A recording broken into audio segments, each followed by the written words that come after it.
Bonsoir à tous. Merci à vous de nous rejoindre ce soir pour cette conférence exclusive organisée par Liberté Politique sur le thème passionnant de l'éducation intégrale, un défi politique. Je vous remercie parce que vous êtes particulièrement nombreux à suivre ce soir cet événement à distance et c'est une preuve de votre motivation, de votre courage et de votre enthousiasme. Nous allons avoir deux interventions successives avec deux intervenants.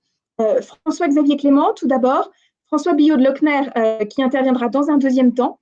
Et à la suite de leur intervention, il y aura la possibilité, évidemment, d'échanger entre les intervenants, mais aussi de prendre en compte toutes les questions que vous voudrez bien nous communiquer tout au long de la soirée.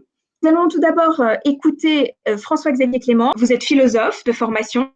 Et nous aurons le plaisir justement d'entendre la sagesse de votre parole philosophique sur l'éducation ce soir. Vous alliez la réflexion à la pratique, puisque vous avez une longue expérience. Vous avez été directeur d'établissement dans plusieurs institutions à travers toute la France. Vous avez exercé également les fonctions de directeur de l'enseignement catholique, donc directeur diocésain pour le département de la Loire. Et vous avez plus récemment exercer la fonction de directeur de l'établissement parisien Saint-Jean de Passy. Les acteurs de Liberté Politique ont certainement suivi la terrible affaire qui est concentrée sur cet établissement et qui a abouti à votre départ au printemps dernier. Réjouissons-nous, cet exil forcé vous a donné le temps et le loisir de rassembler toute votre expérience et vos idées et vos arguments en faveur de l'éducation dans un ouvrage qui vient de paraître aux éditions Artege, La voie de l'éducation intégrale, qui va être évidemment le fil rouge de votre intervention ce soir. À la suite de François-Xavier Clément, interviendra François Billot de Lochner, responsable de Liberté Politique, du collectif d'associations France Audace et de Stop au porno, une association spécialisée dans la lutte contre la pornographie. François Billot de Lochner a rédigé une dizaine d'ouvrages depuis un quart de siècle dans lesquels il consacre de larges développements aux problèmes de l'éducation et de l'enseignement et dont il constate la faillite. Il œuvre depuis longtemps auprès de la classe politique pour tenter de la sensibiliser à ces sujets fondamentaux. Passé cette petite introduction, j'ai donc maintenant le plaisir, François-Xavier Clément, de vous laisser la parole et nous vous écoutons sur ce sujet passionnant de l'éducation intégrale. C'est à vous. Merci Constance. Merci aussi à François Billot de Lochner et à Liberté Politique d'organiser cette soirée. Je tiens vraiment à remercier François pour son soutien et à vous remercier aussi, Constance, pour l'organisation de cette rencontre qui me permet d'aborder le sujet de l'éducation intégrale avec un angle qui est un peu nouveau par rapport aux autres articles ou interventions que j'ai pu avoir jusque-là, puisqu'il s'agit de parler de l'éducation sous un angle qui est celui de la politique, sous l'angle de l'éducation comme un enjeu politique, un enjeu en relation donc avec le bien commun. Pourquoi peut-on considérer que l'éducation est véritablement un levier pour le bien de tous, pour le bien commun et pour l'engagement au service de la cité? Eh bien d'abord parce que l'éducation, c'est la croissance de l'homme au sens où la personne, depuis son origine jusqu'à son engagement dans la vie adulte, est accompagnée en vue d'un but qui est le service du bien commun. Dans l'éducation intégrale, eh bien, nous apprenons que la finalité de la vie humaine ne se trouve pas ici sur Terre, mais se trouve dans les cieux, se trouve dans la vie éternelle. Et que l'engagement et l'enjeu de cette éducation intégrale, quand on lit dans les textes du droit canonique ou dans l'histoire de l'Église, avec les textes du pape Pie XI ou des textes du Concile Vatican II, on s'aperçoit que la définition de l'éducation intégrale doit être pensée en même temps sous l'angle de la vie éternelle et donc les fins dernières de l'homme, et en même temps vraiment parfaitement joint comme une finalité contiguë le service du bien commun et le service donc de la vie politique. Pourquoi ? Eh bien tout simplement parce que dans les deux cas, il s'agit de l'application de la charité en vue du ciel, puisque c'est la charité qui mène au ciel et c'est de la charité que nous vivrons au ciel. Comme vous le savez, la foi et l'espérance disparaîtront, mais la charité restera. Et la charité appliquée dans la vie collective, dans la vie communautaire, qui se trouve être l'application de la vie politique au sens le plus noble du mot, c'est-à-dire le service du bien commun. Comment on construit cet engagement au service du bien commun? Eh bien, en pensant l'homme, effectivement, par rapport à sa nature, par rapport à son ordre intérieur et par rapport à son ordre naturel et dans le respect de la loi naturelle. Le premier chapitre, ou plutôt la première partie, pardonnez-moi, de mon livre, c'est en quelque sorte une synthèse des grands principes anthropologiques de l'éducation. Et la deuxième partie, immédiatement qui vient après, parle de la famille comme le premier lieu de l'éducation, la première communauté. Et c'est la première communauté politique de l'homme. Car dans la vie de l'homme, le lieu qui accueille, le nid d'accueil de notre humanité, c'est d'abord et avant tout un couple originel, et puis ensuite une famille. C'est le premier lieu de la vie sociale.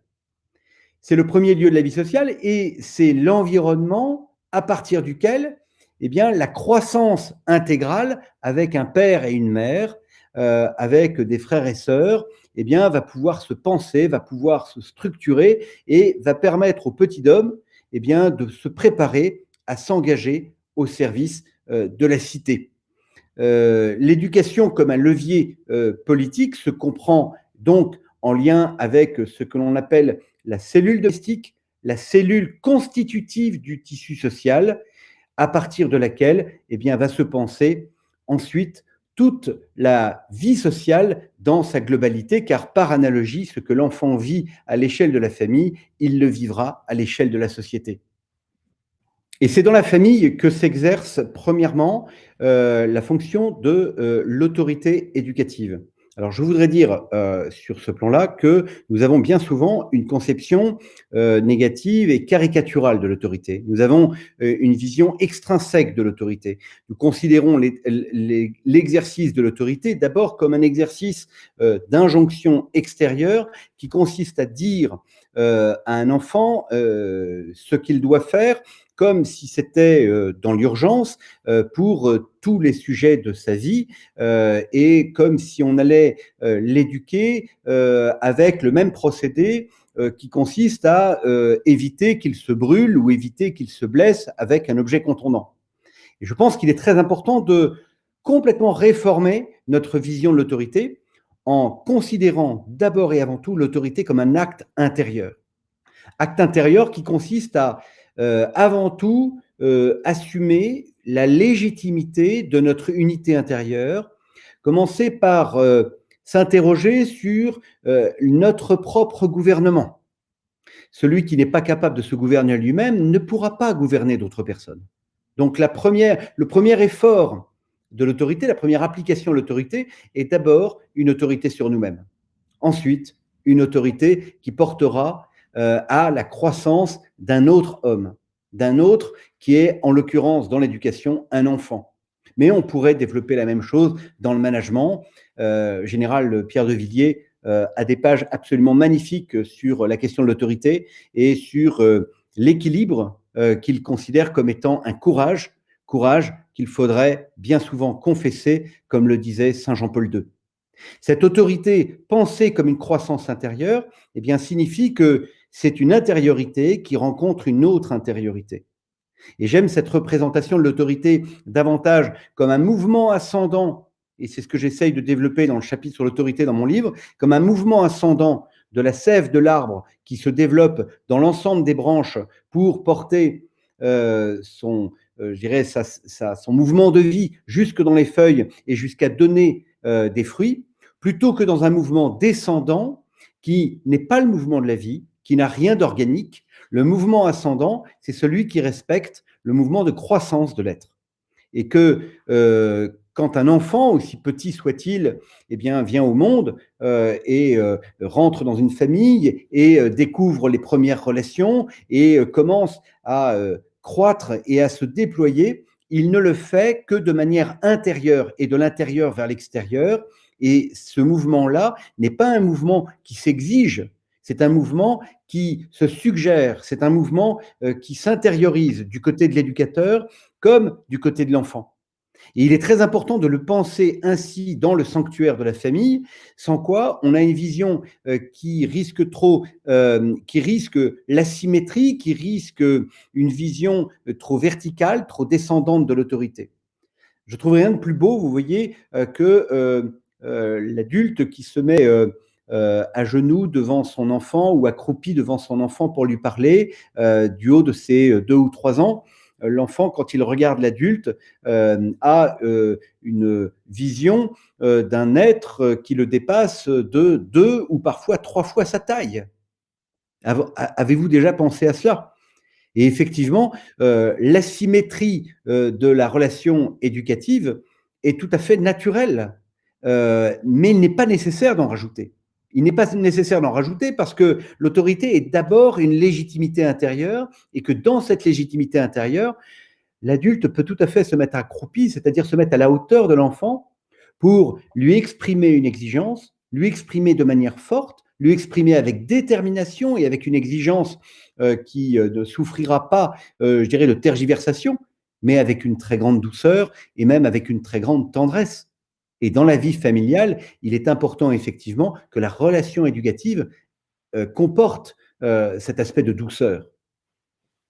Et c'est ainsi qu'on comprend mieux pourquoi aujourd'hui, la crise que nous traversons, et notamment la crise sociale, est une crise de la famille. Et si on veut connaître la santé d'une société, alors il convient de s'attarder sur l'état de sa famille. Et quand on voit l'état de la famille aujourd'hui dans notre société contemporaine, il y a effectivement de quoi s'interroger sur la santé de notre société politique. Effectivement, l'éducation a comme premier lieu la famille.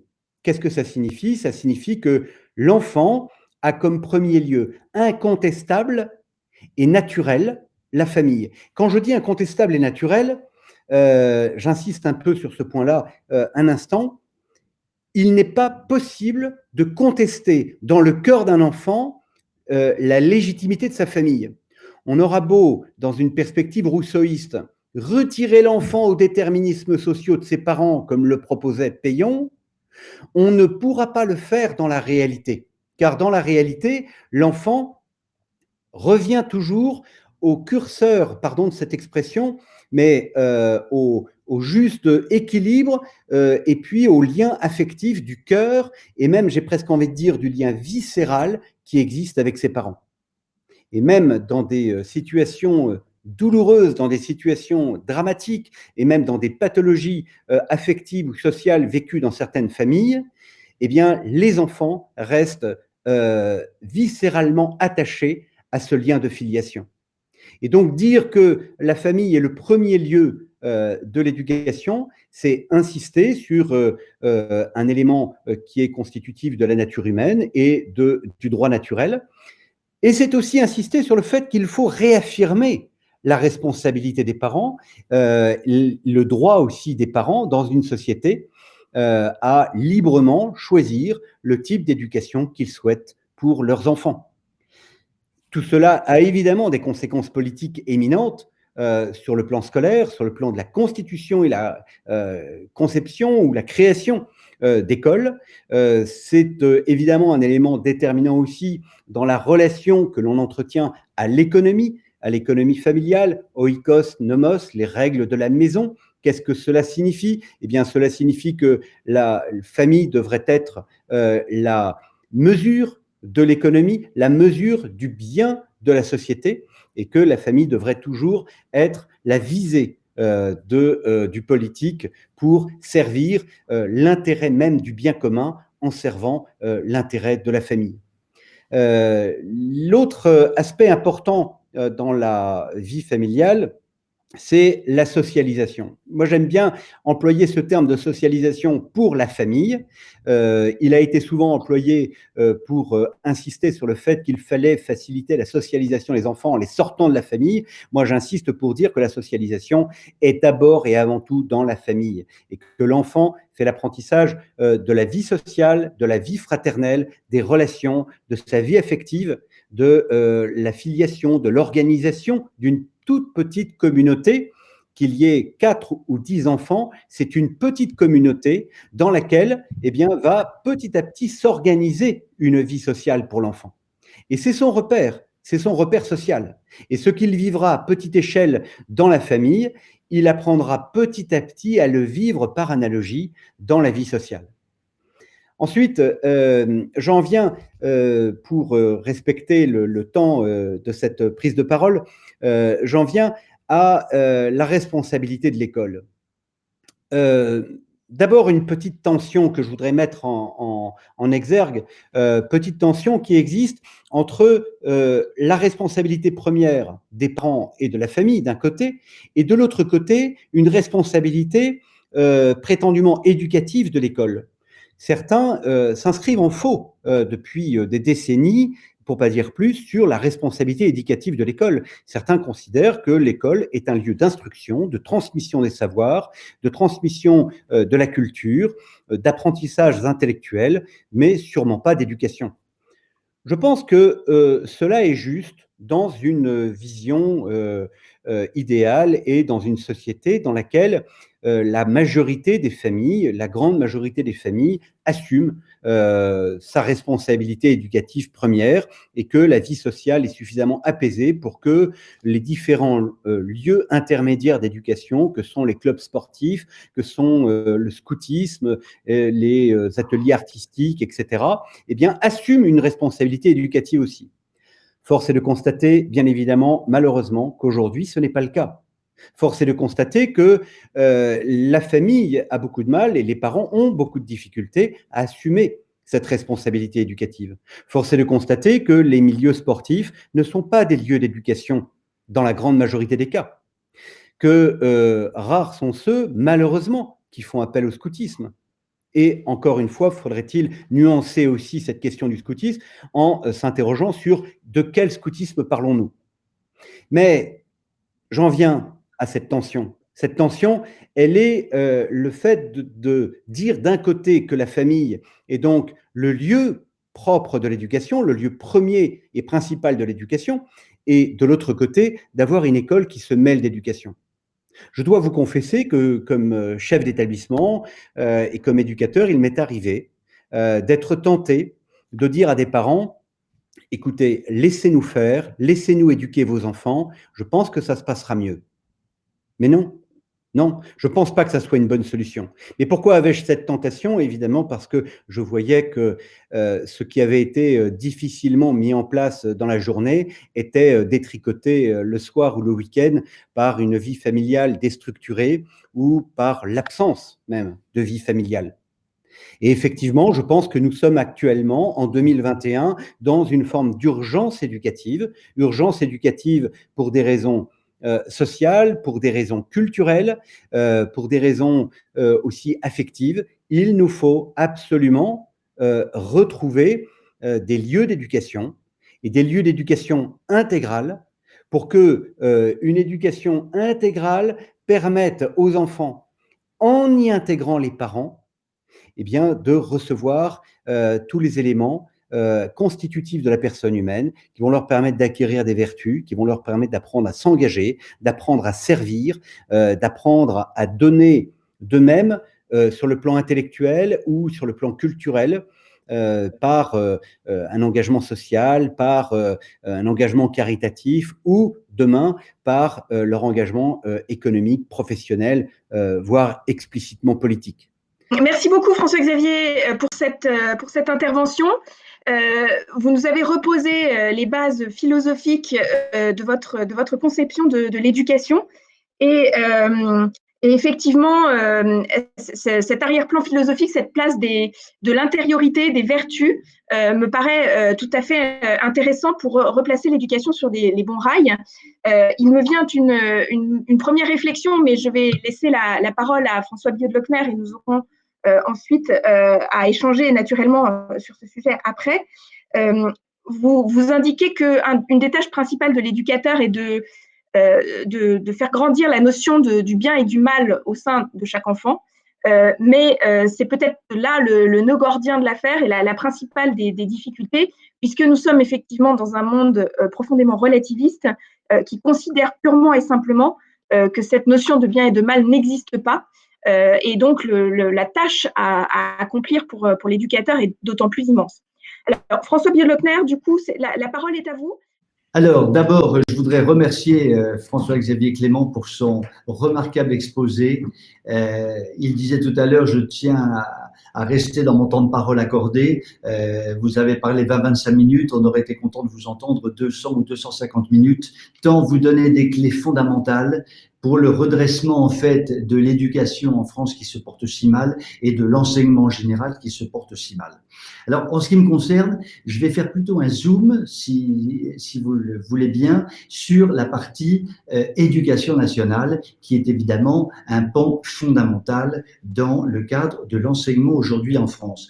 Je voudrais préalablement m'excuser pour les personnes que je pourrais choquer parce qu'elles pourraient se sentir attaquées. Je n'attaque personne, bien évidemment, mais je raisonne en masse. Donc, dans un pavé, par exemple, où je pense qu'il y a beaucoup de choses qui vont très mal, il peut y avoir de très belles personnes dans ce pavé qui essayent, elles, de redresser.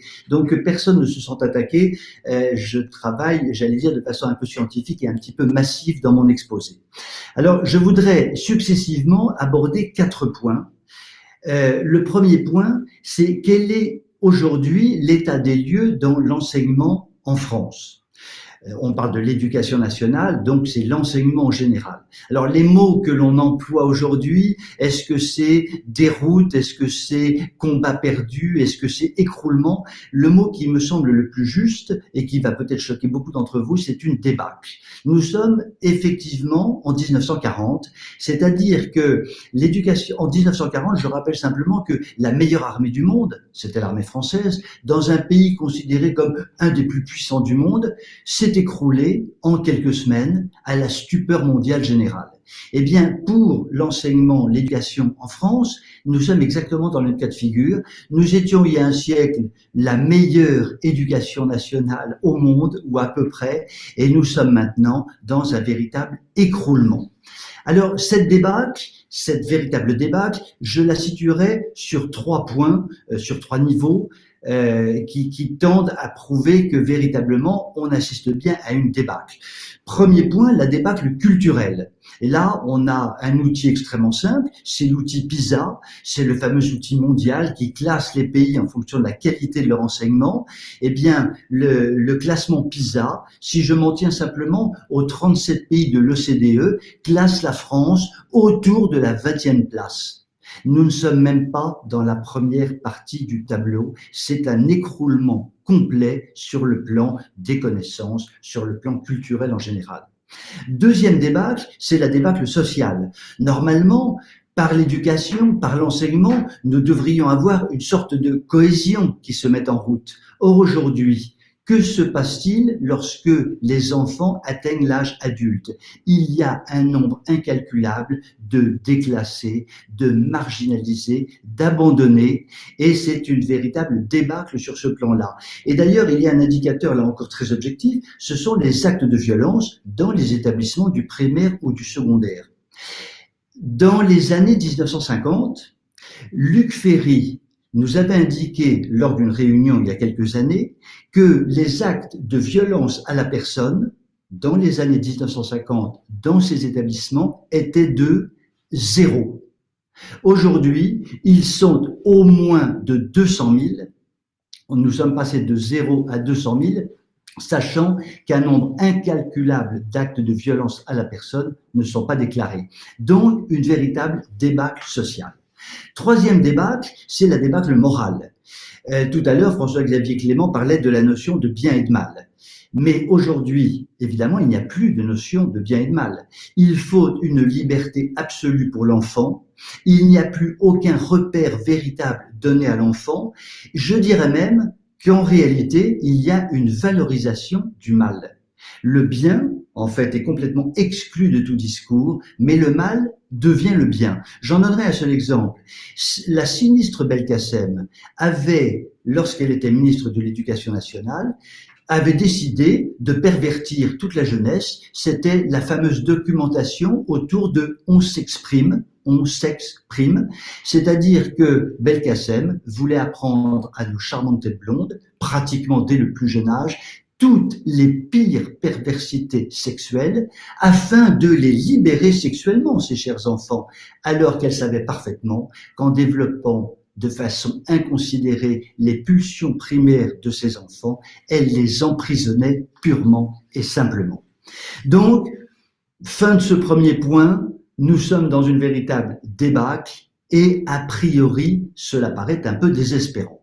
Alors, deuxième point, comment en est-on arrivé là? Quels sont les fondements idéologiques de cette débâcle? Alors, je ne voudrais pas remonter à Charles Le Chauve, ce serait un tout petit peu lointain, et je vais me contenter simplement de remonter à quelques dizaines d'années en arrière avec 3 repères historiques qui me semblent assez importants. Premier repère historique, c'est le fameux plan Langevin-Wallon. Alors, je rappelle qu'en 1944, un ministre du gouvernement provisoire du général de Gaulle, très catholique général de Gaulle, le ministre Capitan avait été chargé par le dit général de faire un plan de réforme de l'éducation. Qu'a fait Capitan? Il n'a trouvé rien de mieux que d'aller chercher 2 communistes, des vrais de vrais, des communistes intégraux. Eux, c'était pas l'éducation intégrale, c'était le communisme intégral, avec une pensée marxiste revendiquée, c'était les messieurs Langevin et Wallon, qui ont donc planché sur un projet de réforme, et en réalité, ils ont mis un petit peu de temps à sortir leur projet, ils ont mis plusieurs années, mais 1947 était passé par là, rupture entre les socialistes et les communistes, donc le plan Langevin-Wallon a été mis de côté. Donc la 4e République a été relativement épargnée. Arrive le général de Gaulle en 1958, 5e République, constitution qui dit clairement que la liberté d'enseignement est une chose fondamentale, la liberté éducative. Mais que fait ce bon général? Il ressort le plan Langevin-Wallon.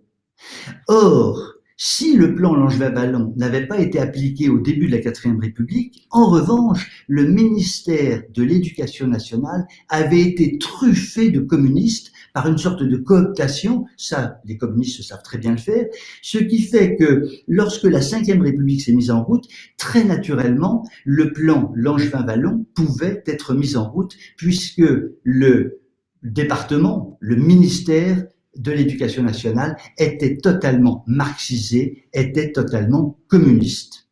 Alors, petit saut, nous en arrivons aux accords, aux sinistres accords Langue-Couplet, qui, en réalité, à la fin du siècle, ont littéralement bridé l'enseignement dit nous verrons tout à l'heure ce qu'est l'enseignement sous contrat et l'enseignement public, les différences. Mais donc, ces accords ont finalement mis l'enseignement sous contrat, l'enseignement catholique, à la remorque du public, et cela a été évidemment assez catastrophique. Et l'on en est arrivé assez naturellement à la situation actuelle avec la succession des Peillon, Belkacem, Schiappa, Blanquer. Il s'agissait là véritablement, comme l'avait dit Peillon, de terminer la révolution. Il fallait créer, comme le disait très bien François-Xavier Clément, un homme nouveau. Le savoir n'avait plus aucune importance, seul comptait le formatage idéologique. Ça a été dit clairement par Peillon et Belkacem notamment, mais notre ami Blanquer se moule exactement dans cette idée-là. Il faut soustraire la jeunesse à la famille. L'enfant ne doit pas appartenir à la famille patriarcale qui évidemment écrabouille l'enfant et ne lui laisse pas sa liberté. L'enfant doit être mis dans les mains de l'État, doit être formaté par l'État de 3 ans à 25 ans. pour devenir finalement un excellent soldat de la République franc-maçonne. En réalité, c'est un véritable retour à la stratégie de Lénine, de Staline, de Mao et de Pol Pot. C'est effectivement l'éducation intégrale à la mode communiste. Et c'est d'autant plus facile à faire que l'éducation nationale a été depuis plus d'un demi-siècle, est encore et sera encore pour un bon bout de temps truffée de marxistes purs et durs, qui sont en réalité des véritables communistes. Alors, évidemment, il y a une évolution, il faut faire moderne, donc ces communistes marxistes ne se disent plus communistes, il y a une teinture de libertarisme sur fond d'écologisme, il faut bien faire moderne, tout ça ayant pour but effectivement de détruire la personne, de créer des individus, donc d'une certaine façon de détruire l'humanité. Voilà pour ce second point et sur les fondements idéologiques. Alors je voudrais maintenant, dans un troisième point, faire une brève analyse de ce que j'oserais appeler les forces en présence. Parce qu'effectivement, l'éducation de la jeunesse aujourd'hui n'est pas monolithique, Dieu merci, ou en tous les cas ne l'est pas encore. Alors, quelques chiffres simplement pour bien poser le débat de ce troisième point. Il y a environ, j'arrondis les chiffres, vous me pardonnerez, mais c'est pour que la mémoire soit facile, il y a 10 millions d'élèves dans le primaire et le secondaire, 8 millions dans le public, 2 millions dans l'enseignement dit sous contrat et moins de 100 000 dans l'enseignement hors contrat. Alors je vais faire un petit panorama rapide de ces trois pavés, si je puis dire. Sur le public, 8 millions, d'énormes divisions, c'est donc le mammouth.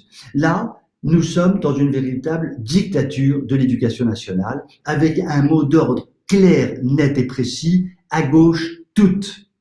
Les dirigeants politiques de gauche ou de droite actuels, les responsables d'établissements du public, le personnel enseignant du public, tout cela fonctionne avec un tropisme à gauche plus que marqué. La majorité écrasante de cet ensemble est tout simplement gauchiste. L'objet, c'est effectivement surtout de libérer l'enfant, de libérer cette jeunesse de l'oppression raciste, xénophobe, sexiste, islamophobe. Il faut créer des individus soumis. Il faut créer, je vais peut-être vous choquer, la fabrique des crétins. La fabrique des crétins, ce n'est pas moi qui l'invente, c'est un intellectuel qui a sorti un livre il y a quelques années et qui avait intitulé son livre « La fabrique des crétins ». Petite illustration que j'ai vécue il y a quelques jours. Un chef d'entreprise me disait « Mon fils qui est en 6e est rentré il y a quelques jours et m'a dit « Papa, sais-tu ce qu'on a appris aujourd'hui à l'école ?»« Non. On a étudié Tintin au Congo, pour démontrer que c'était une littérature raciste. » Bien. 2 jours après, le même gamin dit à son père « Sais-tu ce qu'on m'a appris aujourd'hui ?»« Non. » Eh bien, on m'a appris en fait que l'entreprise est un endroit épouvantablement raciste. Voilà ce que l'on raconte à des enfants de 6e qui ont vraiment d'autres choses à apprendre que de pareilles stupidités. Voilà pour l'enseignement public. Je suis désolé, je suis assez rapide, mais j'ai un temps imparti court. Le deuxième pavé, c'est l'enseignement sous contrat, je dirais, pour faire simple, l'enseignement catholique sous contrat. Globalement, cet enseignement catholique sous contrat, presque 2 millions d'élèves, tout de même, ça n'est pas rien, est complètement soumis au mammouth. Pourtant, la loi donne quand même quelques espaces de liberté. Et je me souviens d'ailleurs d'une conférence de François-Xavier Clément où il expliquait que les établissements sous contrat avaient des espaces de liberté que les établissements n'utilisaient pas. Pourquoi ? Parce que ces établissements ont une peur panique de déplaire. Il ne faut pas déplaire au public, car il y a une terreur du public. Ces établissements vivent sous la coupe de l'éducation nationale, du mammouth de l'établissement public, et il ne faut pas, en gros, secouer le mammouth plus que de raison. Et d'ailleurs, dans ces établissements, soyons très clairs, les directions, très souvent, sont peu ou pas catholiques. Les enseignants, très souvent, sont peu ou pas catholiques. Alors, vous me direz, pourquoi choisir ces établissements? Pourquoi est-ce que les parents les choisissent? Parce qu'en fait, il y a un petit peu plus de discipline et un peu plus de résultats au bac. C'est ce qui, d'ailleurs, ressortait d'une étude qui avait été faite il y a quelques années sur le sujet. Alors, la religion et la morale, à minima, voire pas du tout. Je voudrais donner simplement 3 petits exemples d'illustration. Grand établissement sous contrat dans un département, le plus grand établissement de ce département. Un élève de 4e raconte à ses parents, écoutez, le professeur d'histoire nous a expliqué qu'en fait, il y a 2000 ans, il y avait un monsieur qui s'appelait Jésus. En fait, on ne sait pas s'il a existé parce qu'en fait, il y a un auteur latin qui en parle, un certain Flavius, quelques dizaines d'années ou 150 ans après Jésus, et il en parle en une ligne. Immense mensonge de la part du professeur, mensonge assumé, mais mensonge redoutable. Autre exemple, très grand établissement scolaire sous contrat catholique, avec le beau mot catholique qui s'affiche. Le professeur de français, en 4e, fait étudier à ses élèves un livre dramatiquement pornographique et pour accentuer la perversité, demande à chaque élève de faire un exposé sur le livre en question. Vous imaginez la terreur des enfants quand ils ont lu ce livre et quand ensuite ils ont fait cet exposé épouvantable. Et puis 3e exemple, raconté récemment par un prêtre qui me racontait que dans un très grand établissement catholique de province, le planning familial avait porte ouverte et sillonnait les classes de seconde, première et terminale pour expliquer que l'avortement était la 8e merveille du monde, que c'était un moyen de contraception exceptionnel qui permettait la libération sexuelle dans tous ses ébats. Voilà pour l'enseignement sous contrat, ça n'est pas très réjouissant toujours. Et puis le 3e pavé, c'est le tout petit, je dirais, l'épine dans le pied de l'enseignement public, c'est l'enseignement hors contrat. L'enseignement hors contrat, je vais être très bref là-dessus. Alors, moins de 100 000, c'est très peu. Je crois qu'il y a 85 000 élèves, c'est quand même quelque chose. Environ 1 millier d'établissements, ça n'est pas complètement rien, mais par rapport aux 10 millions, c'est très très peu. Je ne m'attarderai pas, puisque François-Xavier Clément, dans son exposé, en fait, a décrit réellement ce qui se passe dans ces établissements. Une instruction tout à fait remarquable, extrêmement claire, extrêmement précise et qui donne de grandes bases de connaissances aux élèves. Une colonne vertébrale qui est véritablement construite au gré des années et évidemment un lien avec les familles tout à fait exceptionnel. C'est un enseignement véritablement marchant, comme le soulignait tout à l'heure François-Xavier Clément, marchant complètement avec les familles qui n'ont pas à se battre le soir pour contredire ce que les enfants ont appris dans la journée. Alors, on me dit régulièrement, oui, mais cet établissement, il n'y a pas tellement de qualité quand même parce que les résultats sont pas extraordinaires. Ah bon? Alors, simplement petite anecdote, 3 établissements hors contrat en Bretagne, en juin dernier, avaient été massacrés par l'inspection académique qui avait décidé que les élèves qui passaient le bac, pour des raisons bassement administratives et absolument fausses, ne pouvaient pas remettre leur dossier et donc le bac était reporté en septembre. Ça fait du tohu-bohu, là c'est remonté, c'était un petit peu trop visible la manœuvre et donc le ministère a désavoué les inspections académiques en question. Les bacheliers ont donc pu produire leur dossier. Que s'est-il passé début juillet dans ces 3 établissements hors contrat? Taux de réussite au bac 100%, moisson extraordinaire de mentions bien et très bien. Donc, pour le manque de qualité, comme dit ma grand-mère, on repassera.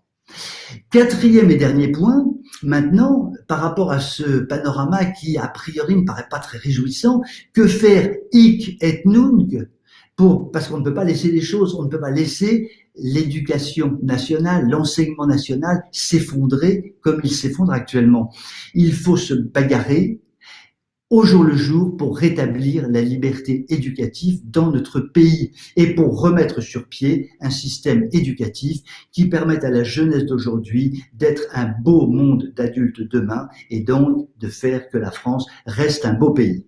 Alors, première priorité, me semble-t-il, il faut absolument continuer à développer le hors-contrat. C'est un effort considérable, un effort de la part des parents, parce que c'est un effort financier. Évidemment que l'État ne va pas verser 1 centime aux établissements hors contrat, ce serait trop beau. Donc, effort financier de la part des parents, effort éducatif de la part des parents qui marchent avec l'école, donc c'est un investissement, mais un investissement magnifique pour l'avenir, un investissement d'ailleurs indispensable. Et donc, le redressement doit passer par le hors-contrat, et même si nos enfants ne sont pas scolarisés dans le hors-contrat, on peut toujours aider le hors-contrat en faisant des dons, en aidant à l'ouverture des écoles, en faisant du bénévolat. Ça me semble fondamental. Deuxième chose, il faut révolutionner le sous-contrat, qui est essentiellement catholique pour le moment. Vous allez me dire, est-ce que c'est possible de le faire? Parce que les forces contraires sont extrêmement puissantes. Eh bien, un évêque, Monseigneur Catenoz, aidé d'ailleurs par son remarquable directeur diocésain Thierry Hayet, dans le diocèse d'Avignon, a décidé effectivement de révolutionner les écoles catholiques. Et il y a quelques années, il avait proposé que soit construite une charte pour que un établissement catholique soit un établissement catholique. Ça paraît du bon sens, mais manifestement, ça n'était pas du tout évident. Que n'avait-il proposé, ce Monseigneur Catenoz? Cela a été un véritable vent de révolte contre sa proposition. Le monde catholique s'est littéralement rué sur Monseigneur Catenoz pour briser en 1000 morceaux sa proposition de charte d'établissement catholique, que ce soit les responsables de l'Église, que ce soit les laïcs, que ce soit les corps enseignants. Donc, la charte n'a pas été nationalement mise en route. C'était plus qu'une erreur de la part des opposants, c'était une faute extrêmement lourde. Donc, il faut véritablement révolutionner l'enseignement sous contrat, qui doit revendiquer sa liberté, qui pèse d'un poids important, 2 millions d'élèves. Et le mammouth le sait très bien. Que se passerait-il si demain matin, les 2 millions d'élèves étaient finalement confiés au public? Le public serait absolument incapable de les gérer. Donc, il faut profiter de ce rapport de force et il faut véritablement révolutionner l'enseignement sous contrat. Troisième priorité, il faut agir sur l'enseignement public autant que faire se peut. Chacun de nous peut à tout moment agir d'une certaine façon. À titre personnel, par exemple, je m'occupe d'une association qui s'appelle Stop au porno. Nous avons actuellement à Stop au porno un procès avec l'éducation nationale pour incitation à la débauche. Ce n'est pas très agréable pour l'éducation nationale d'avoir un procès de ce style, et donc nous verrons ce que donne le procès, qui sera probablement jugé dans 2 ans, 3 ans, 1 an, on ne sait pas, tant la justice est longue pour ce genre de choses. Il faut donc multiplier les initiatives. Il faut protester, et au moment des élections, il faut évidemment regarder ce que proposent les candidats aux élections présidentielles ou locales d'ailleurs sur le sujet fondamental de l'enseignement et de l'éducation.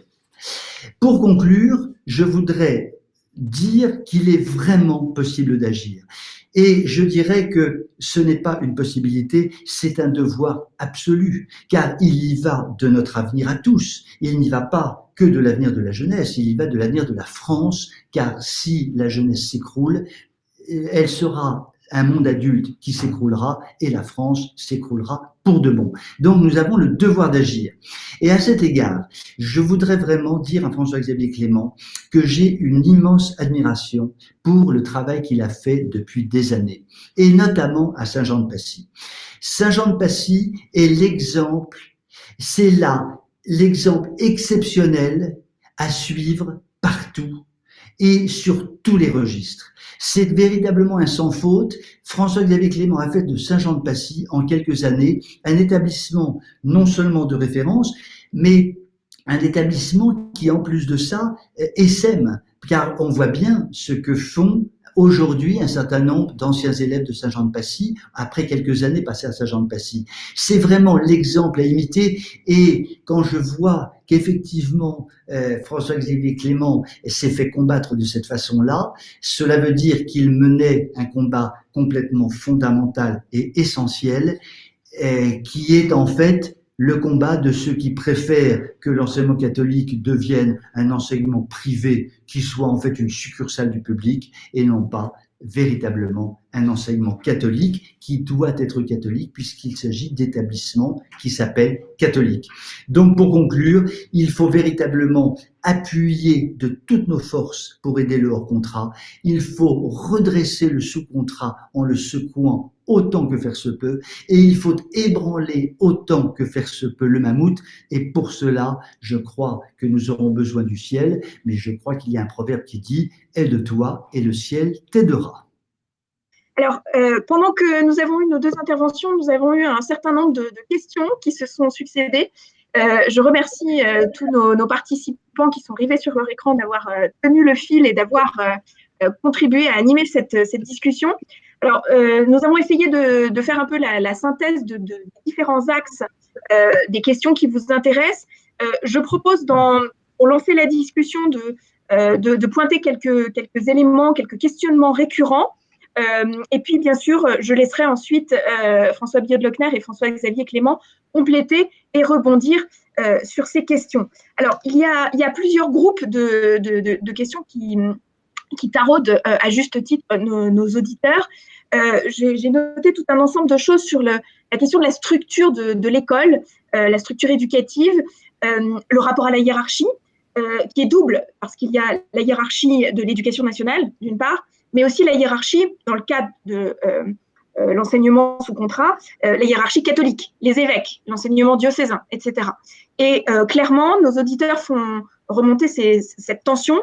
Comment est-ce qu'on peut arriver à défendre un authentique enseignement catholique quand, d'une part, l'éducation nationale, bien sûr, ne fait rien pour encourager cela, mais d'autre part, quand il y a des tensions aussi dans certains diocèses, avec la hiérarchie catholique, avec les évêques, qui ne tiennent pas forcément à appuyer la pédale d'accélérateur sur cet établissement, sur un véritable établissement catholique. Comment gérer ce rapport à la hiérarchie intelligemment pour promouvoir une véritable éducation catholique? François-Xavier Clément. Alors, merci pour ce résumé de questions, et merci à François Biot-de-Lochner pour son intervention et les éléments historiques qu'il a rappelés, qui sont éminemment importants pour comprendre comment cette dégradation ou comment la situation actuelle doit être comprise, et notamment sur le plan idéologique. Il y a deux manières d'aborder la transformation, pour moi, de l'éducation en France. Soit on l'aborde de manière macro, soit on l'aborde de manière micro. Je m'explique. Je pense qu'il est important, effectivement, de ne pas penser que la solution va venir de la tête. Parce que je crois aujourd'hui que très, très peu d'évêques ont une vraie conscience politique des enjeux éducatifs. Très peu. Et quand je dis très peu, même si j'étais devant la conférence des évêques de France, j'assumerais complètement mes propos. Je suis passé par Nantes, par Lille, par Paris, puis par Saint-Étienne, la région lyonnaise. J'ai tourné dans les 12 diocèses de Rhône-Alpes-Auvergne où j'avais une responsabilité sur la formation des professeurs, puis retour à Paris. Je peux dire honnêtement que dans tous les échos que j'ai eus par des directeurs diocésains ou par les relations que j'ai pu avoir avec le Mammouth bis, si j'ose dire, je dois dire que oui, j'ai rencontré très peu d'évêques qui avaient une conscience politique des enjeux éducatifs. Tant qu'on n'aura pas effectivement nourri nos évêques sur ce plan-là et aidé nos évêques à comprendre la gravité des enjeux éducatifs en France et de l'éducation catholique en particulier, ça ne changera pas structurellement. Ça ne changera pas structurellement. C'est la raison pour laquelle, moi, je pense beaucoup plus à des transformations à l'échelle de l'établissement, soit par la restauration à l'intérieur de l'établissement d'une véritable culture anthropologique. Je dis bien d'abord une culture anthropologique, avant de parler d'une culture chrétienne, parce qu'on ne développera pas un bon surnaturel sur un naturel qui est déviant, et donc il faut commencer par avoir une assise anthropologique, une assise naturelle. Qu'est-ce que j'entends par assise anthropologique? C'est rappeler des fondamentaux sur ce qu'est une personne humaine, ce qu'est un enfant, et la composition, les 4 dimensions qui composent un enfant et que je signalais en début d'intervention tout à l'heure, un corps, une sensibilité interne avec la mémoire, l'imagination, des passions, avec une intelligence et une vie spirituelle. quand on est d'accord déjà sur les préalables anthropologiques, alors après, on peut se mettre à parler un petit peu de questions de sens. C'est-à-dire comment on structure la vie d'un enfant et comment petit à petit on peut aider à nourrir la conscience d'un enfant. Et puis ensuite, il va falloir faire un gros travail sur le plan idéologique pour se dire, et j'ose poser la question de cette manière-là, hein, c'est est-ce que nous pouvons encore être légalement catholiques en France aujourd'hui ? Parce que les positions que nous avons en tant que catholiques sur le plan du respect de la vie, sur le plan de la vie sociale et familiale, hommes et femmes, il les créa, sur la vie éducative, sur la vie des familles, etc., deviennent de plus en plus incompatibles avec les idéologies dominantes et avec bientôt la législation en place. Ce qui veut dire qu'on doit s'interroger sur est-ce qu'il est possible d'allier un contrat avec l'État, c'est-à-dire un financement par les pouvoirs publics d'un côté, et de l'autre côté, un projet qui est dit catholique. Parce que ça signifie que l'État financerait un projet à la fois humain et spirituel qui aurait pour but de faire exactement l'inverse de ce qui est voulu politiquement sur l'ensemble du pays. J'ai du mal à y croire. Et je pense effectivement que nous connaissons aujourd'hui des phénomènes de rupture. Les débats sur la loi contre le séparatisme les font émerger un petit peu dans tous les domaines, mais ce n'est pas nouveau. Et François, tout à l'heure, vous l'avez parfaitement exprimé en rappelant effectivement toutes les étapes idéologiques, on les connaît bien, sauf qu'aujourd'hui, on arrive à une situation où on va avoir soit des ruptures, soit un affrontement. Et c'est la raison pour laquelle je pense qu'il faut absolument travailler sur les établissements qui existent aujourd'hui. Moi, je pourrais en citer une petite dizaine, peut-être 8, qui aujourd'hui font un travail absolument remarquable en France. Il y en a peut-être 2, peut-être 3 à Paris, mais plutôt 2. Et puis, il y en a à Lyon, il y en a un dans le Nord, il y en a quelques-uns en province. Mais on est sur une toute petite proportion. Donc, ces établissements-là, il faut les choyer, il faut travailler dessus, il faut vraiment approfondir l'enracinement anthropologique. Après, c'est sûr que pour répondre pleinement à votre question et puis rebondir sur quelques questions que j'ai vues apparaître dans le fil de notre écran, certains se demandent, mais est-ce qu'il est encore possible d'être dans l'éducation intégrale et d'agir pour l'éducation intégrale quand on voit des syndicats de chefs d'établissement ou des syndicats de professeurs ou des syndicats de salariés qui sont opposés, qui sont allergiques, qui sont contre et qui sont à l'intérieur de nos maisons, à l'intérieur de l'enseignement catholique. Certains syndicats sont extrêmement puissants. Vous allez sur le site de la CFDT, du SUNDEP, de la CGT enseignante, et vous verrez comment l'enseignement privé est traité par ces gens qui y travaillent et qui sont nourris par l'enseignement catholique, qui sont nourris par l'enseignement privé sous contrat, mais qui ne reconnaissent qu'un patron, qui est l'État, qui les salarie. Et ce n'est qu'un fruit un peu tardif, mais ce n'est qu'un fruit de la loi Debré, des accords langue cloupée, de toutes les étapes successives qui ont été brillamment rappelées par François Billot-Lochner tout à l'heure.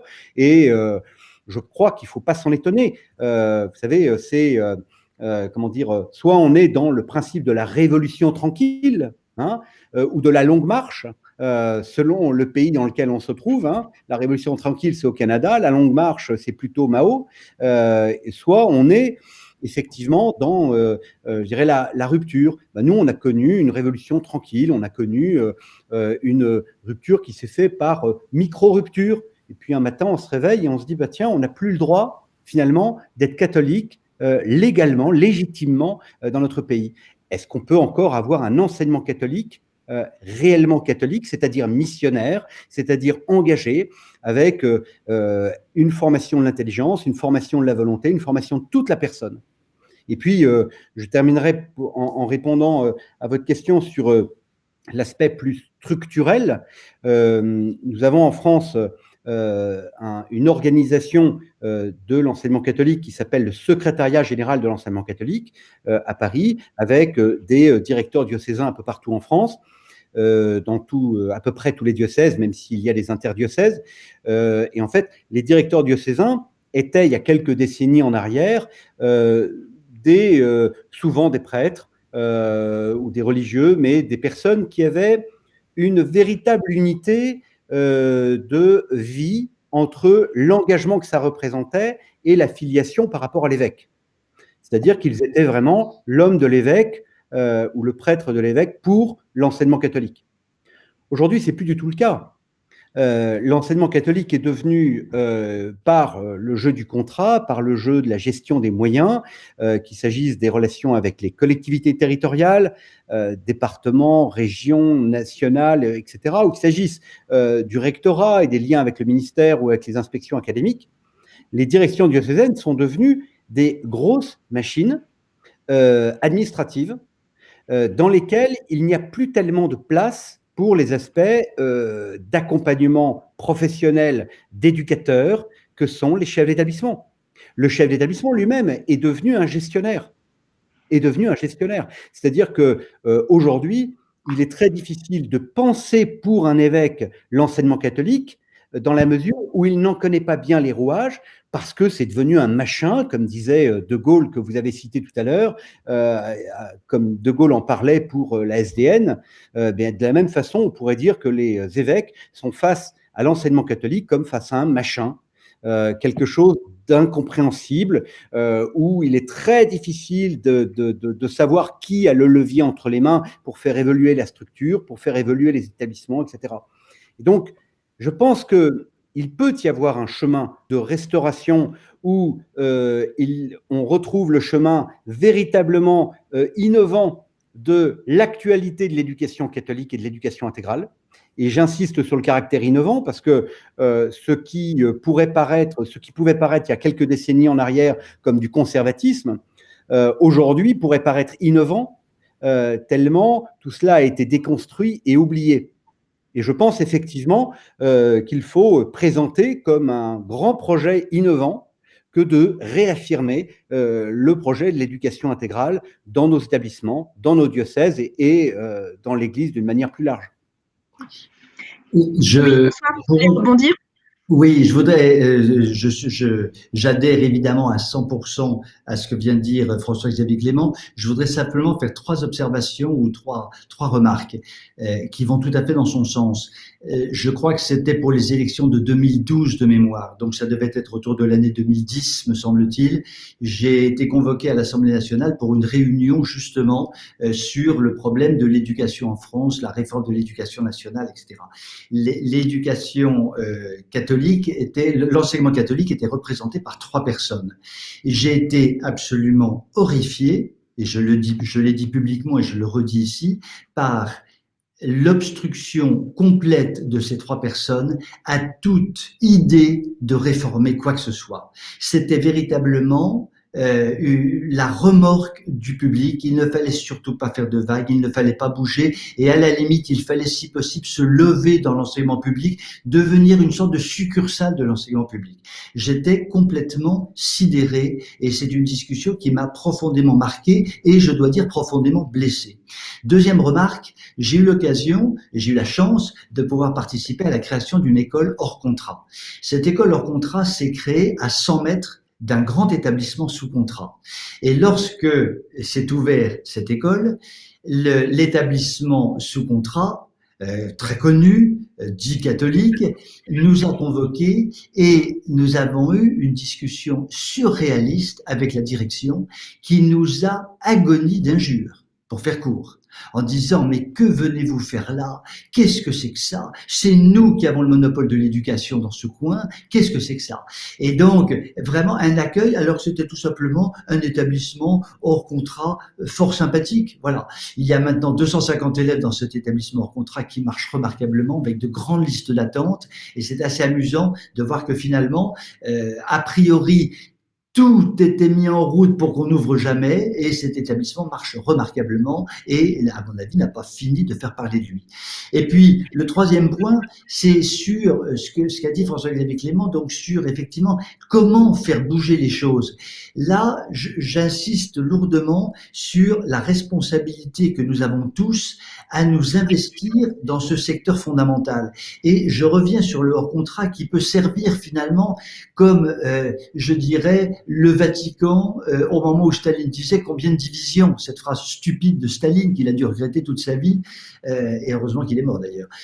Donc, voilà, le hors-contrat, c'est vraiment l'épine dans le pied. Donc, il faut faire grossir cette épine. Et là, il y a une responsabilité collective de la part du monde catholique qui croit encore à la religion, qui pense que le catholicisme est une bonne religion, pour véritablement investir.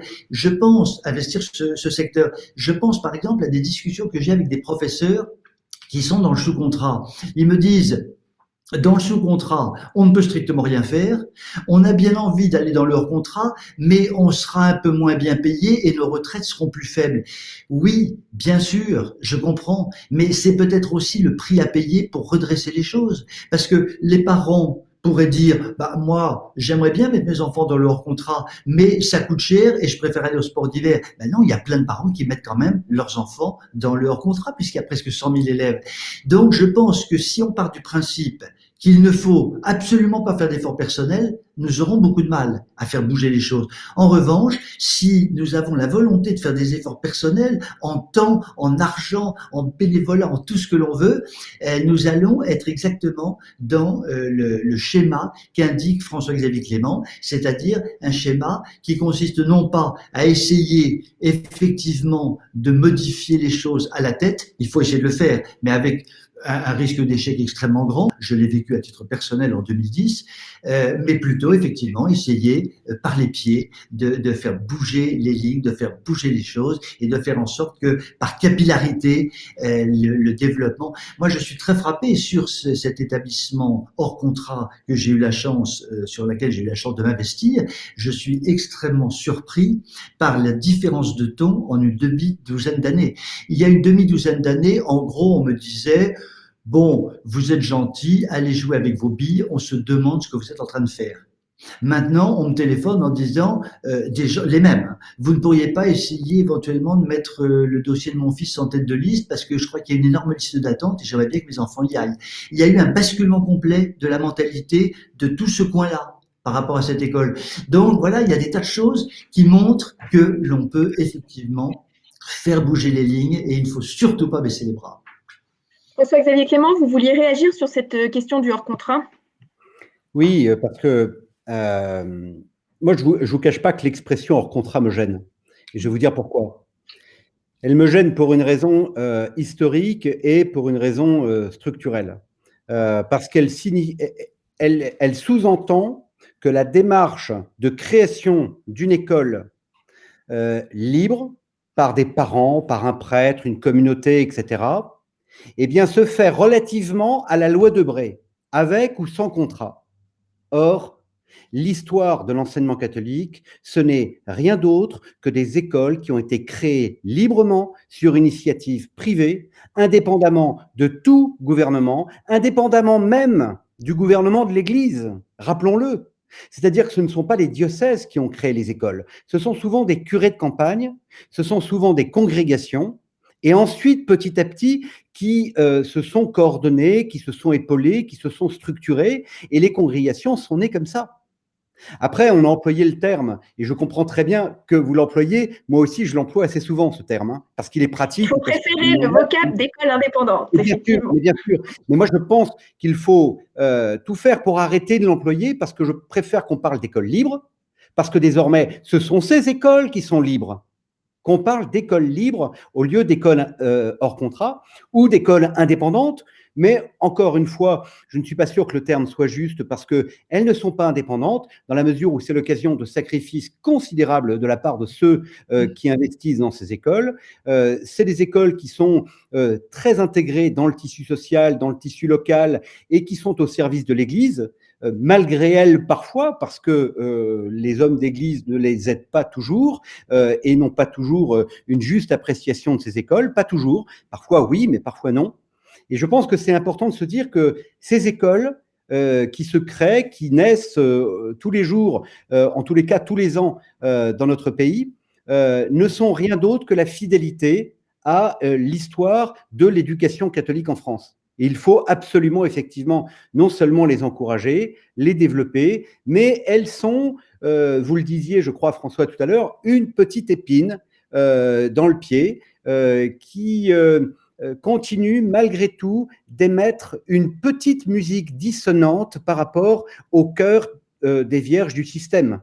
Et moi, je pense que c'est important qu'on ait aujourd'hui en France un développement de l'offre hors contrat ou indépendante ou libre, on l'appelle comme on veut, mais je vais être sûr de bien me faire comprendre, c'est pour ça que je reprends les trois termes, pour en assurer effectivement une proposition qui va petit à petit, par rayonnement, comme vous le disiez, par capillarité, eh bien, permettre peut-être aussi à l'intérieur de l'enseignement catholique sous contrat, eh bien, de se remettre en cause ou de profiter de l'effet de ces établissements.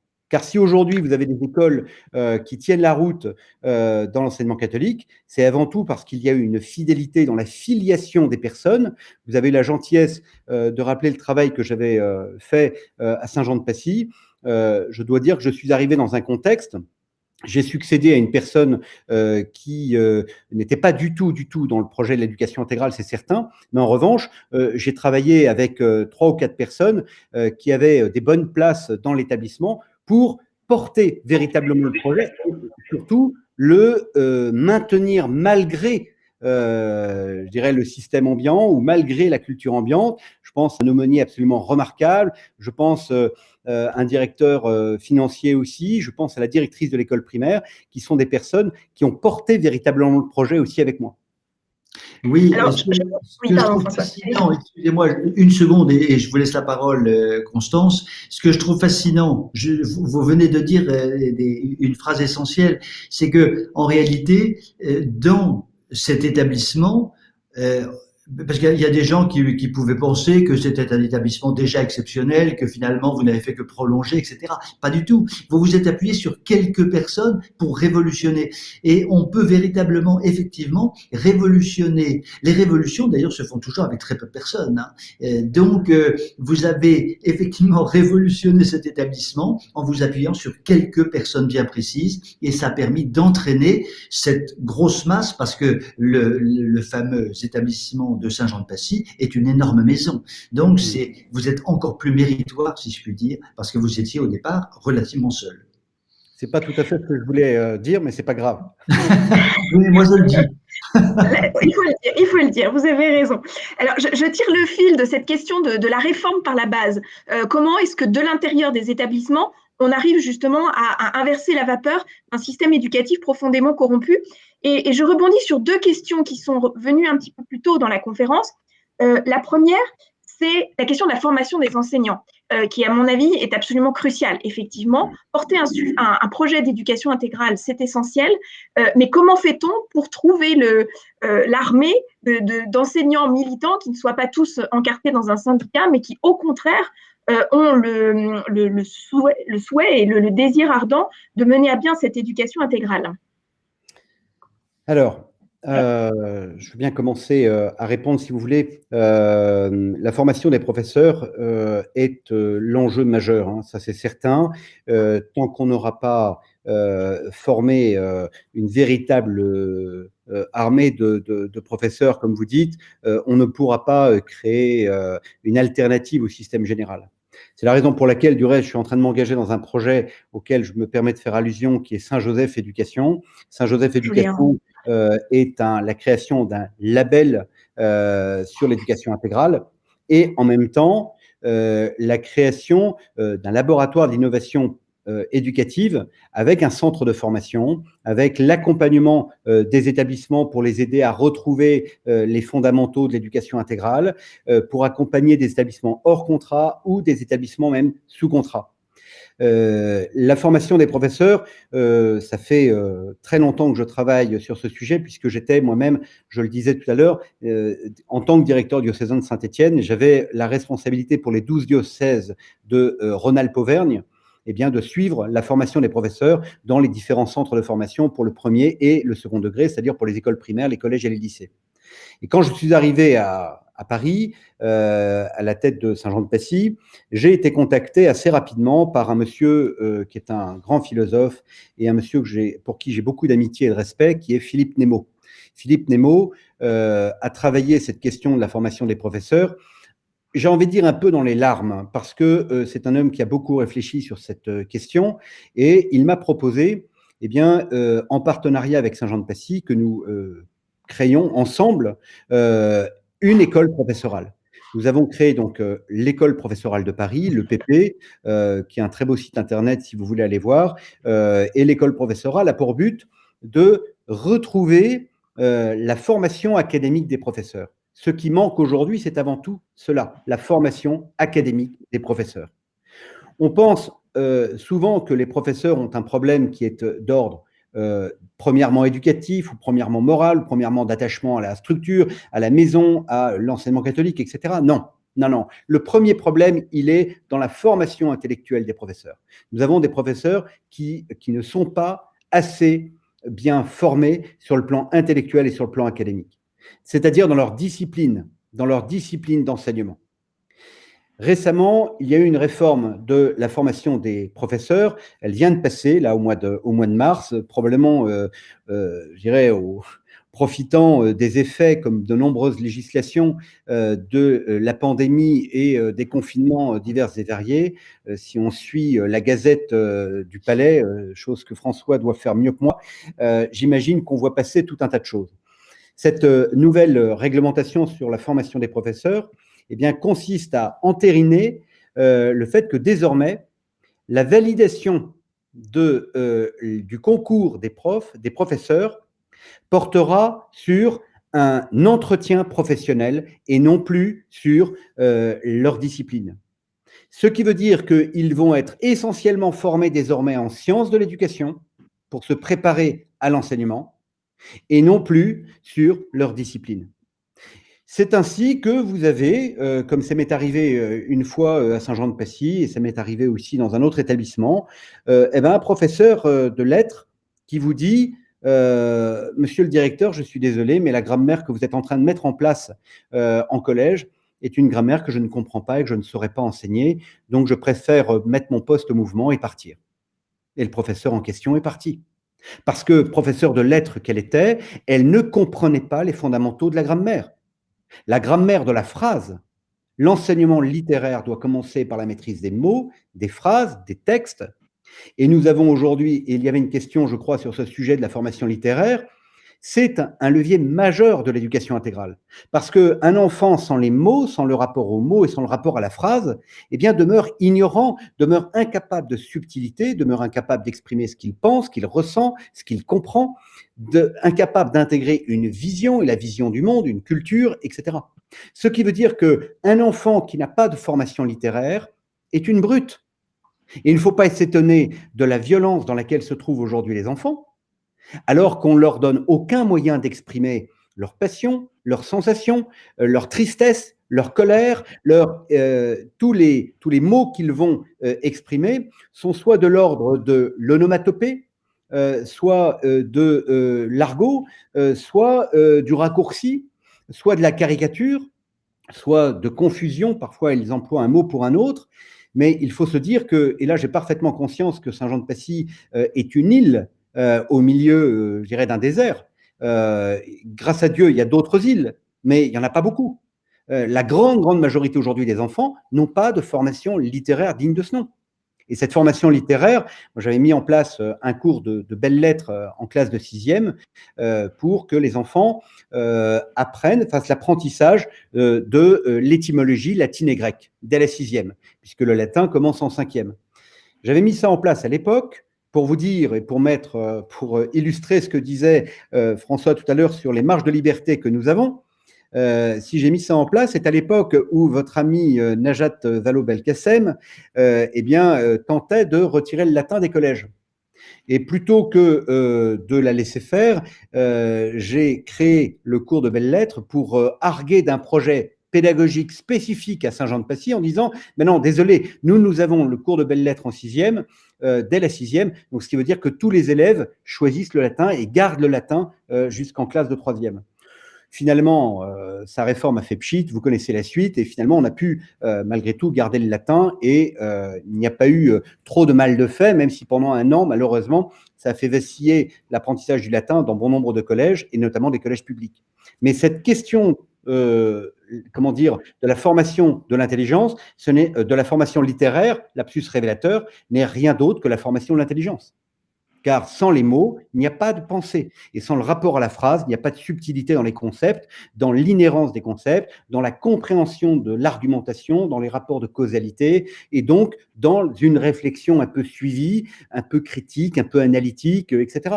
Et donc on se retrouve avec des enfants qui arrivent, et avec des jeunes qui arrivent en lycée, voire en classe préparatoire, et qui réalisent des copies truffées de fautes, qui réalisent des argumentations qui n'ont plus aucune cohérence, etc. Bon, je m'arrête, Constance, je m'arrête. Non, mais je bois vos paroles, parce qu'étant une littéraire convaincue, je ne peux évidemment que soutenir, ayant participé aussi au projet de l'école professorale de Paris, je ne peux que évidemment vous soutenir sur ce discours.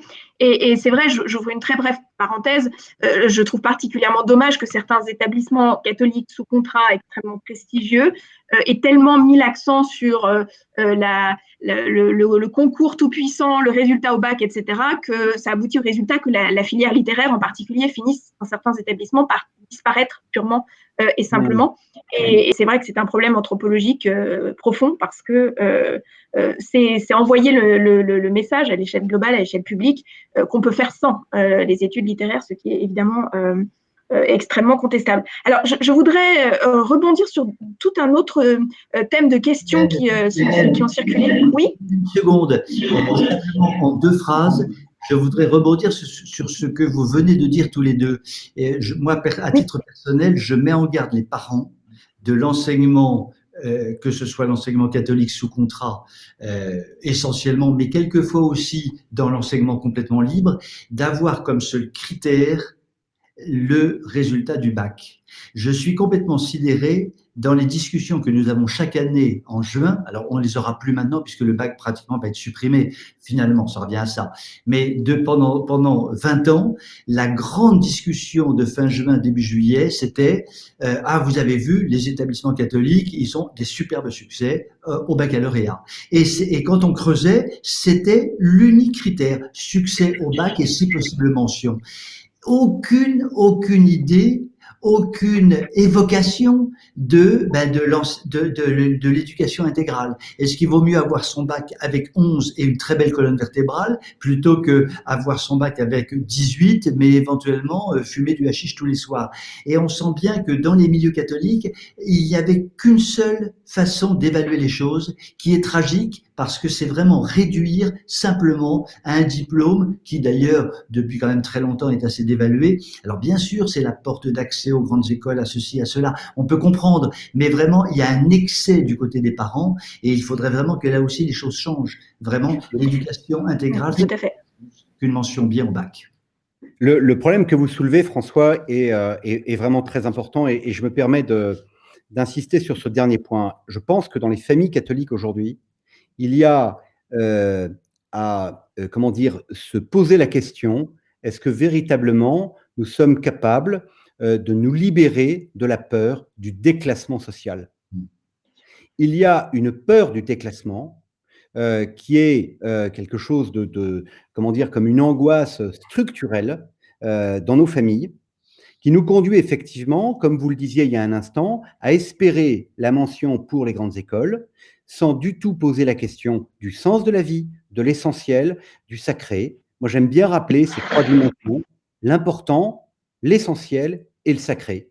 Et se dire que ce qui est important, c'est qu'effectivement, mon fils, il réussisse son année. Ça, c'est vraiment important qu'il réussisse son année. Mais je pense en revanche que c'est essentiel qu'il réussisse sa scolarité en vue de son engagement professionnel et du service qu'il va rendre à la société par son engagement professionnel.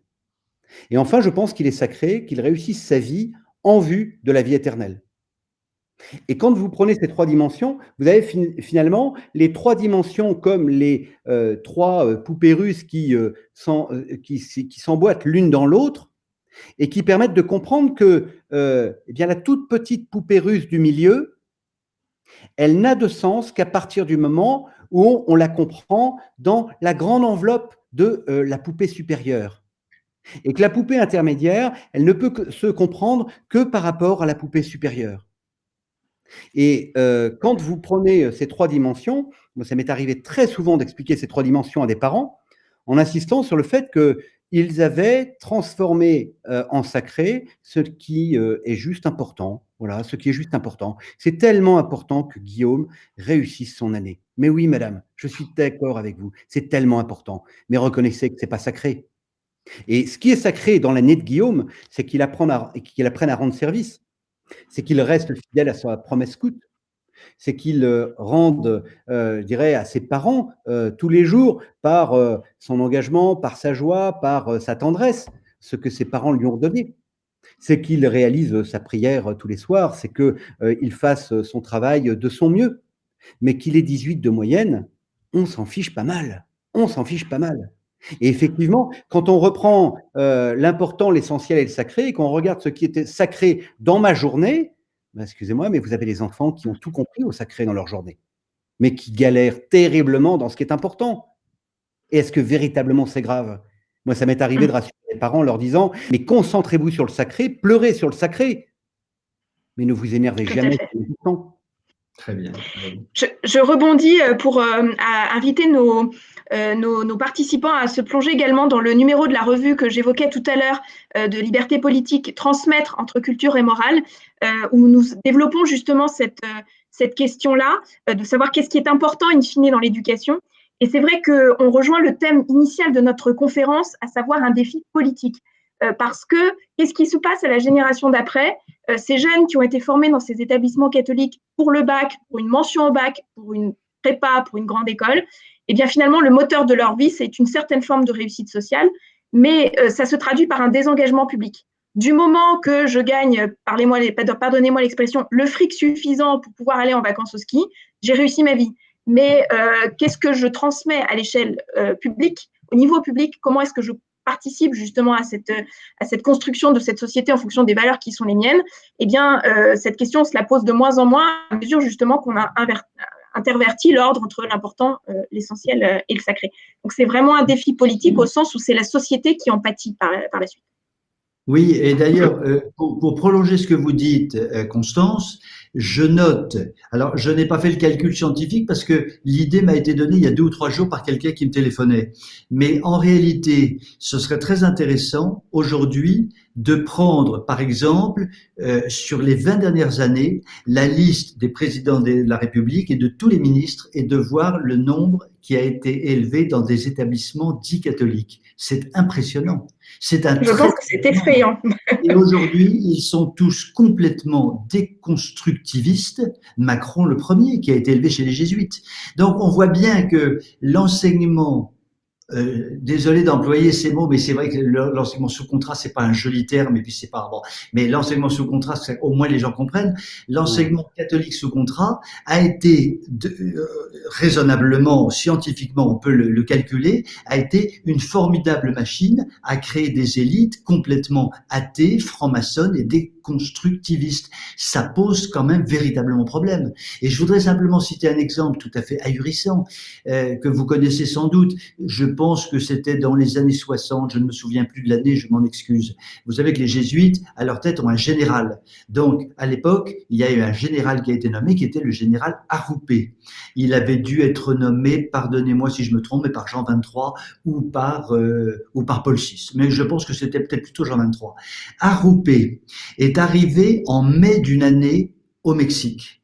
Il a convoqué, il y avait beaucoup de collèges jésuites au Mexique. Il a convoqué tous les directeurs d'établissement et il leur a dit, à peu près mot à mot, je m'excuse parce que c'est un petit peu lointain, mais c'était exactement ça le sens, vous allez fermer immédiatement tous les collèges de jésuites. Maintenant, les jésuites doivent se consacrer aux pauvres. Et donc, on a démoli d'un seul coup, d'un trait de plume, des collèges de jésuites qui formaient des élites catholiques dans un pays sur lequel la lutte avec la franc-maçonnerie avait été absolument épouvantable. Tout le monde le sait. Et le général Arroupé, responsable de l'ordre des jésuites au niveau du monde, décidait de fermer d'un seul coup des collèges de jésuites catholiques qui marchaient plutôt pas mal à l'époque. Donc on voit bien que il y a vraiment au niveau de cette éducation intégrale quelque chose qui, au niveau des élites, notamment catholiques, est complètement en dehors de leur champ de vision, en fait, et avec des présupposés et donc des conclusions absolument erronées et complètement dramatiques. Donc, je pense que, pardon, vous avez envie d'intervenir. Non, allez-y. Allez-y, continuez. Non, mais j'allais, en fait, pour aller dans le sens de ce que vous dites, c'est que je pense qu'on ne mesure pas l'effet intégral de la formation intellectuelle. C'est-à-dire que dans le contrat qui nous lie à l'État dans un établissement catholique privé sous contrat, le contrat impose les programmes.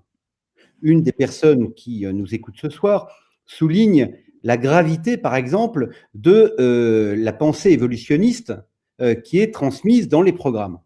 On pourrait parler du gender et de la pensée, je dirais, de l'idéologie de Judith Butler, qui est arrivée jusque dans les livres de seconde de SVT désormais. On pourrait parler effectivement de l'histoire et de la lecture marxiste de l'histoire. On pourrait parler, je dirais, de l'histoire de la littérature qui fait fi de toutes les grands pans de la structure littéraire de notre pays, au profit d'une littérature soit déconstruite, soit contemporaine. Et encore, faudrait s'entendre sur le mot littérature. Mais en fait, l'entrée intellectuelle de ces disciplines, à chaque fois, a une conséquence intégrale sur l'enfant. Quand vous faites apprendre par cœur Le Déserteur de Boris Vian à un enfant de 4e, et que vous lui faites travailler, et que vous n'apportez pas l'éclairage que l'enfant va être capable de recevoir, c'est-à-dire qu'en 4e, pour le dire clairement, il n'est pas capable de comprendre ce texte correctement. L'étudier de manière critique en terminale avec un regard philosophique, pourquoi pas? C'est très intéressant. Et je ne suis pas pour mettre à l'index des textes. Il y a des textes qui conviennent à certains âges et pas à d'autres. En revanche, les textes qui sont employés aujourd'hui et utilisés, je dirais, sont des textes qui déconstruisent l'enfant de l'intérieur. Moi, quand je vois, vous voyez, ça m'est arrivé, j'étais en première ou deuxième année de ma mission à Saint-Jean-de-Passy, et je me suis retrouvé avec des parents qui se plaignent auprès de moi que des professeurs ont donné comme travail à faire un devoir d'invention, comme on dit. Eh bien, ils lisent le début d'une histoire et ils doivent la poursuivre ensuite. Et ils devaient poursuivre l'histoire en imaginant l'adultère et le divorce d'un couple qui était présenté dans la première partie de l'histoire. Voilà, ce couple dont on vous parle dans la première partie de l'histoire, eh bien voilà, il va y avoir une tromperie et un divorce. À vous d'imaginer la suite de l'histoire. Mais comment voulez-vous que ça résonne dans le cœur des enfants en 2021 quand on sait que 2 enfants sur 3 à Paris connaissent un divorce de leurs parents? Comment voulez-vous que cela participe à les construire? Ce n'est pas possible. Et oui, c'est pour ça que tout à l'heure, j'étais un peu pessimiste par rapport à la question de Constance sur peut-on transformer l'enseignement catholique? Je pense que oui, mais l'enseignement catholique privé sous contrat, j'ai du mal à y croire. J'ai du mal à y croire parce que le contrat a ficelé définitivement la relation du professeur à l'État, avec son salaire de l'État et avec l'inspecteur qui vérifie que les programmes sont correctement traités. Alors après, si un chef d'établissement permet aux professeurs de traiter les programmes de telle ou telle manière et de respecter les programmes, mais de ne pas prendre les livres de Bordas, Belin, Nathan, etc., alors peut-être que c'est possible. Moi, je l'ai fait, ça. Et je pense que c'est possible. Et je pense qu'on peut aller chercher à partir des programmes de l'État qui ne disent pas ce qui est marqué dans les livres. Hein. D'aller chercher nos propres ouvrages. Les programmes n'imposent pas les manuels, tout à fait. Non, exactement.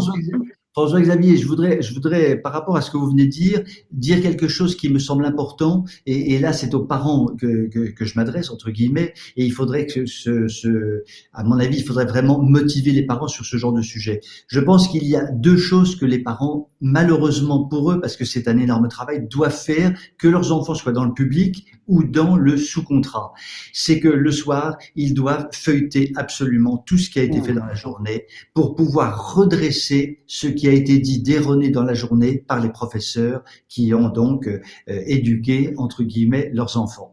C'est un travail, alors quelquefois ça se fait en 5 minutes parce qu'il n'y a pas à redire derrière, mais très souvent il y a, et l'histoire de Boris Vian, c'est sûr que le soir, le père de famille doit expliquer ce qui s'est passé exactement et donc remettre les choses d'aplomb.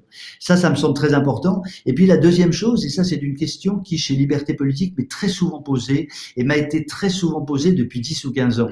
C'est des gens qui m'appellent ou qui m'envoient un mail en disant « Je sais que demain, il y a quelque chose que va suivre mon fils ou ma fille et je ne veux pas en entendre parler. Qu'est-ce que je peux faire? Est-ce que j'ai le droit de mentir en disant que mon enfant est malade?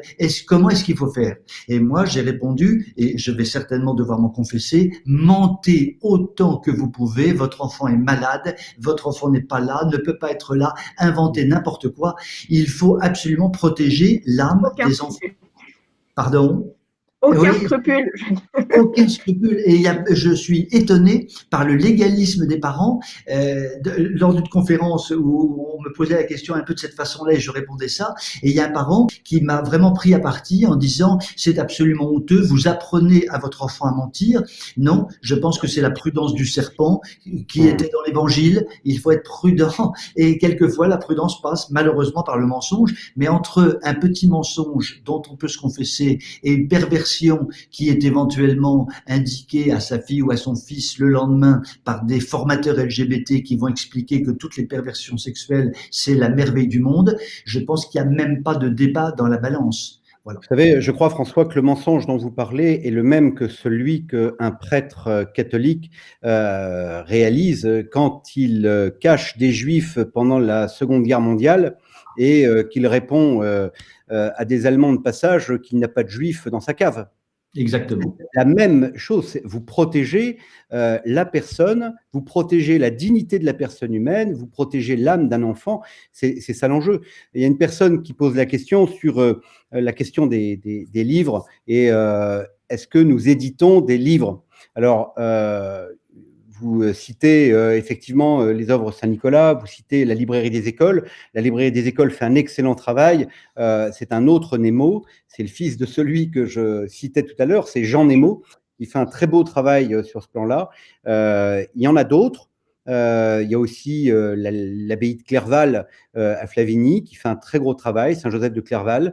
Et je pense qu'il faudrait, moi je lance un appel aux personnes qui seraient prêtes à travailler à cela, dans le réseau Saint-Joseph Éducation que je suis en train de lancer, il va y avoir tout un travail effectivement pour collecter toutes les informations concernant soit des éditions papier, soit des éditions numériques d'ouvrages qu'on pourra utiliser effectivement dans des programmes libres. C'est-à-dire aussi bien sur le plan de l'histoire, sur le plan de la littérature, sur le plan de la grammaire. Alors la grammaire, ça existe, hein, c'est ce qu'on appelle dans notre jargon entre nous la grammaire des mères, puisque c'est les mères dominicaines qui avaient mis en œuvre, je crois, cette grammaire dans sa première édition, puis elle a été éditée, rééditée, etc.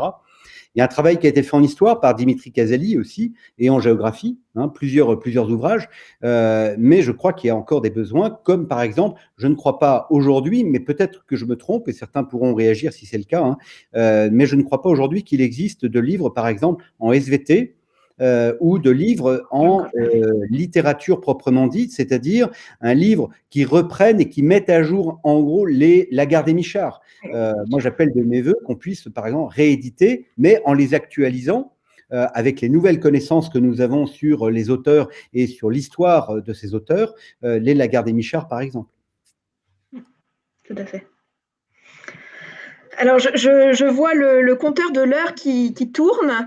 Je ne sais pas si vous voulez dire un petit mot de la fin avant que je n'en vienne à la conclusion, mais voilà, je pense qu'il est très important de terminer sur une note d'espérance parce que nous avons effectivement eu l'occasion de faire un constat implacable sur l'état de l'éducation de notre pays, mais je voudrais vous laisser le mot de la fin, voilà, pour ouvrir vers la lumière au bout du tunnel. On va laisser François-Xavier, on va vous laisser le mot final. Non, je vais vous laisser, François. Je vous simplement conclure, enfin, de mon côté, d'abord, je voudrais m'excuser auprès de nos participants parce que le côté droit de mon écran n'a pas marché, je n'ai pas vu les questions s'afficher, donc j'ai compris par vos interventions, donc je m'excuse, je n'ai peut-être pas répondu directement à certaines questions posées, je ne les avais pas, elles ne s'affichaient pas pour un problème de bug informatique. Donc ça, c'est ça mis à part. Oui, je pense que nous pouvons avoir une véritable espérance au cœur parce que il y a véritablement, moi je le vois en tant que, j'allais dire de façon un peu scientifique, en tant que responsable de liberté politique et dans toutes les activités que je mène, il y a une évolution du monde catholique qui véritablement a l'air de vouloir bouger, qui commence à prendre conscience du problème, ce que franchement, il y a 20 ans, ce monde catholique ne comprenait pas. Il y a vraiment des véritables yeux qui s'ouvrent, des oreilles qui s'ouvrent, beaucoup plus de compréhension sur ce qu'est, par exemple, l'enseignement authentiquement libre, par exemple, ce qu'est l'éducation intégrale telle que la développe François-Xavier. Et donc, je crois que nous sommes sur une pente ascendante, même si il y a au milieu de cette pente cet épouvantable mammouth qui est toujours prêt à débouler pour tout écraser, notamment par des réformes, puisque, par exemple, le hors-contrat est sur la sellette. Et clairement, il est tout à fait possible que si Macron est réélu dans un an, en 2023 et 2024, l'enseignement complètement libre soit définitivement interdit. Car nous avons affaire à des gens totalement idéologues, il faut terminer la révolution. Donc nous devons nous battre, nous devons faire en sorte que tout ce mouvement positif qui commence à se créer un peu partout, avec une vraie prise de conscience, fasse que il y a une accélération parce que l'histoire montre que quand les choses commencent à bouger et que ça bouge de plus en plus positivement, il y a tout d'un coup une espèce d'effet cliquet et ça avance beaucoup plus vite qu'on ne peut imaginer tout d'un coup parce que brutalement les yeux du plus grand nombre s'ouvrent.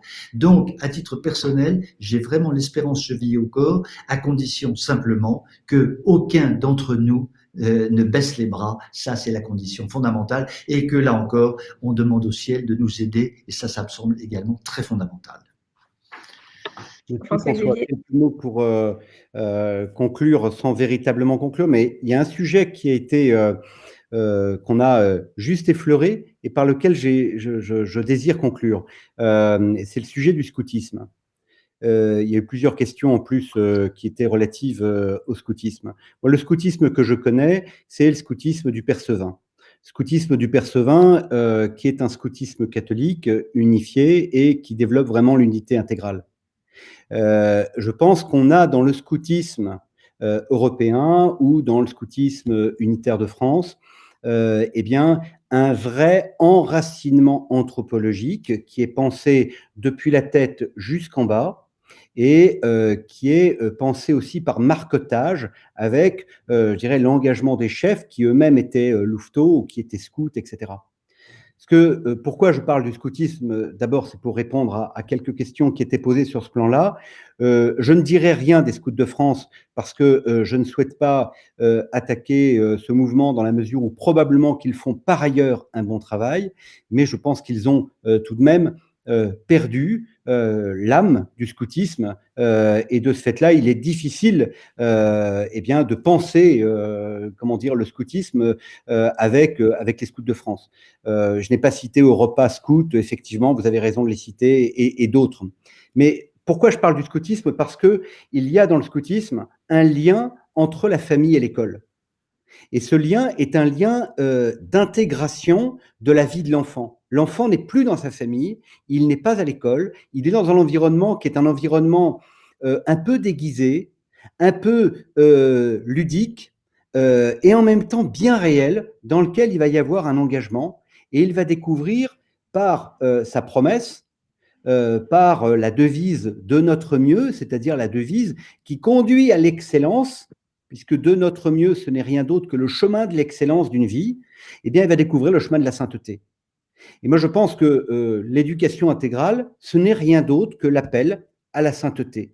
C'est l'appel à vivre pleinement de notre mieux tous les jours de notre vie. Et celui qui fait de son mieux tous les jours de sa vie, eh bien, il prend le chemin du ciel. C'est aussi simple que ça.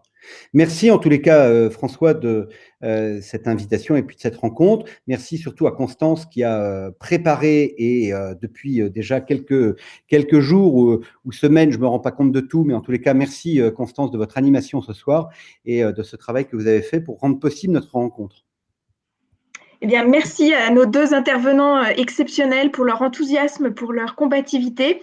Alors, petit rappel pratique, donc je vous renvoie bien évidemment sur notre site Liberté Politique, sur lequel vous aurez la possibilité, d'une part, au niveau de l'onglet sur la revue, de commander notre numéro qui est consacré à ces questions passionnantes, transmettre entre culture et morale. Donc, le contenu ici s'affiche, mais vous pourrez retrouver cela de manière très simple en vous rendant sur notre site libertépolitique.com.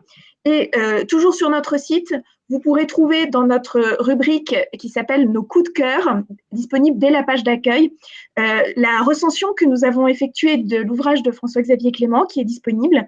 Et vous aurez la possibilité aussi de commander son livre grâce à notre partenariat avec le libraire Livre en Famille, avec lequel donc nous avons l'habitude de travailler.